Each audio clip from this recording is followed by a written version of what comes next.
Mission Walk, India's #1 most advanced rehabilitation and physical therapy center, Manikonda, Alkapur Road. Call 9177-300-194. మా branches Hyderabad, Delhi మరియు పూణేలో కలవు. Sir, Macherla నియోజకవర్గానికి సంబంధించి పిన్నెల రామకృష్ణారెడ్డి గారికి అది ఒక కంచుకోట లాంటిది. గత 4 టర్మ్స్లో ఆయన ఎమ్మెల్యేగా గెలుస్తూ వచ్చారు. ఆయన మాట అంటే ఒక వేదవాక్కు మాచర్ల నియోజకవర్గ ప్రజలకు అందరికి కూడా. సో అక్కడ ఎలాంటి ఇన్సిడెంట్స్ అయినా కూడా ఆయన కనుసైగల్లోనే జరిగేటివి. అలాంటి సందర్భాలను దాటుకొని మొన్న ఒక ఇన్సిడెంట్ అయితే జరిగింది. ఆయనే స్వయంగా ఈవీఎంని ధ్వంసం చేయడం. అప్పటి వరకు చట్టం ఆయనకు చుట్టంగా ఉన్నటువంటి సిచ్యువేషన్. ఇప్పుడు చట్టం నుంచి ఆయన పరిగెడుతున్నారు, ఆయన దొరకకుండా తప్పించుకుంటున్నారు బికాస్ ఆఫ్ దట్ కేస్. దీన్ని మనం ఎలా చూడొచ్చు? సుమతి శతకకారుడు ఒక ముక్క చెప్పాడు, తమ తమ నెలవులు తప్పినప్పుడు మిత్రులే శత్రువులోటు తథ్యం సుమతి అని. నిన్నటి దాకా అక్కడ పోలీసులు, రెవెన్యూ యంత్రాంగం ఏమంది? ప్రభుత్వ యంత్రాంగం ఏదైతే అది ఆయన కనుసన్నల్లోనే నడిచాయి. పిన్నెల రామకృష్ణారెడ్డికి ఎదురు చెప్పి అక్కడ ఎవరో నిలబడిన వాళ్ళు లేరు. అది నిన్నటి పరిస్థితి. ఇవాళ ఆయన ఇల్లు వదిలిపెట్టి, కారు వదిలిపెట్టి, డ్రైవర్ని వదిలిపెట్టి, గన్మ్యాన్లు వదిలిపెట్టి, మొబైల్ ఫ్యాన్లు వదిలిపెట్టి ఎక్కడికి వెళ్తున్నాడో తెలియకుండా చట్టం నుంచి తప్పించుకునే ప్రయత్నం చేస్తున్నాడు.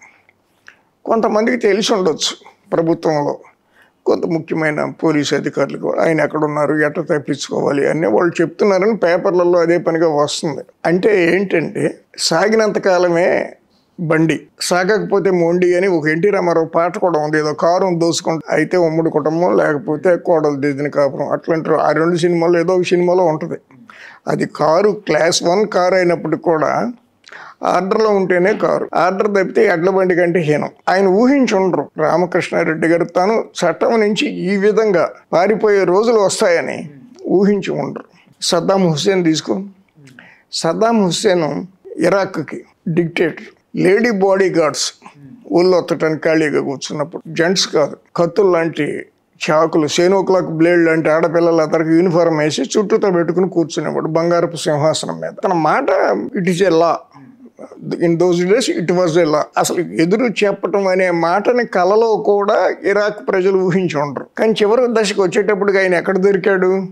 ఒక భూమిలో ఉన్న కలుగులో గడ్డలన్నీ పెంచేసుకొని గుర్తుపట్టడానికి వీలు లేకుండా దొరికాడు అమెరికన్ సైనికులకి. ఎస్, వీ గాట్ ఇట్ అని చెప్పి అమెరికన్ ప్రెసిడెంట్ ప్రకటించాడు. అతను విగ్రహాలకు పెట్టించుకున్నాడు ఊరంతా, ఇరాక్ అంతా. జనం తాళ్ళేసి విగ్రహాలు లాగేసి వీధులంటే వీడ్చుకుంటూ వెళ్ళిపోయారు. అంటే సాగినంత కాలం సాగుద్ది. దీని అంతటి కారణం ఏంటంటే ప్రకృతి అని ఒకటి ఉంటుంది. మనం ప్లాన్ వేస్తాం, రేపు మధ్యాహ్నం ఢిల్లీ వెళ్ళాలి, ఎల్లుండి ఎక్కడికో వెళ్ళాలి. ప్రకృతి ఇంటర్ఫీర్ అయితే మనం వెళ్ళే విమానం కూలిపోవచ్చు, మనకేదో అడ్డం రావచ్చు, మన ప్లాన్లు వర్కౌట్ కావు. రాజశేఖర రెడ్డి గారు ఆ రాత్రిపూట ఈవినింగ్ జలయజ్ఞం తరఫున నేను మా ఇంజనీర్లు కలిసాం. ఒకరోజు ముందు ఆయన సెప్టెంబర్ 2 చనిపోయారు. ఆగస్టు 31 ఆ ప్రాంతాల్లో నేను, ఇరిగేషన్ సెక్రటరీ సతీష్ చంద్ర, ఆదిత్యనాథ్ దాస్ గారు, వీళ్ళందరం వెళ్ళి కలిసాం.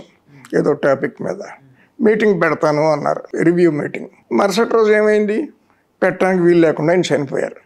సో ప్రకృతి అనేది ఎప్పటికప్పుడు ఇంటర్ఫియర్ అవుతూ ఉంటుంది, వంకర తిరిగిన పరిస్థితులను నిలువులోకి తీసుకొస్తుంది, సాఫీ చేస్తుంది. అందువల్ల రామకృష్ణారెడ్డి గారు కూడా జన్మలో ఊహించి ఉండరు మాచర్ల నుంచి పారిపోవలసి వస్తుందని. రేపొద్దున ఈయన గడ్డల మీసాలు పెంచుకొని ఒక మారువేషంలో తిరిగిన ఆశ్చర్యం లేదు చట్టాన్ని నుంచి తప్పించుకోవడానికి. కనుక నాయకులు కానీ ఎవరైనా సరే మందే రాజ్యం, మనం చెప్పిందే వేదం అని విర్రవీగితే ప్రకృతి అది చేయాల్సిన పని అది చేస్తుంది ఏదో ఒక టైంలో. అంచేత వీఆర్ వెరీ స్మాల్ పీపుల్ అనేది అది అర్థమైతే చాలామందికి ఒక అవగాహన కలిగి జీవితం పట్ల అరాచకానికి పాల్పడరు అనేది నా ఉద్దేశం. రామకృష్ణారెడ్డి గారు చట్టానికి దొరకపోవటం అనేది పెద్ద సమస్య కాదు, కానీ ఆయనకు ఆ పరిస్థితులు రావటం చాలా ఆశ్చర్యకరమైన విషయం. అది ఆయన ఊహించి ఉండరు కదా. ఎట్టి పరిస్థితుల్లో కూడా ఈవీఎంలు పగలగొట్టిన తర్వాత కూడా ఎవరు కంప్లైంట్ చేయలే.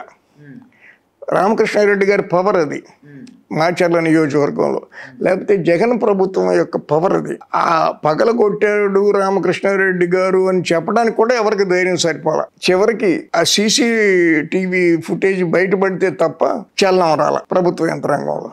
సో ప్రకృతి అనేది దాని పని అది చేస్తుంది. అది ఇంటర్ఫీర్ అవ్వకుండా జాగ్రత్తగా ఉండగలగటమే మనం చేయగలిగిన పని. Please do subscribe to Telugu Rajyam channel. Please do subscribe to Telugu Rajyam channel. Please do subscribe to Telugu Rajyam channel. Hi అండి, నేను మీ ఆర్పీని, నెల్లూరు పెద్దారెడ్డి చేపల పులుసు ఓనర్ని. మీరు తెలుగు రాజ్యం అనే ఈ యూట్యూబ్ ఛానల్ సబ్స్క్రైబ్ చేసుకుని మంచి మంచి వీడియోలతో వస్తారు. Thank you so much.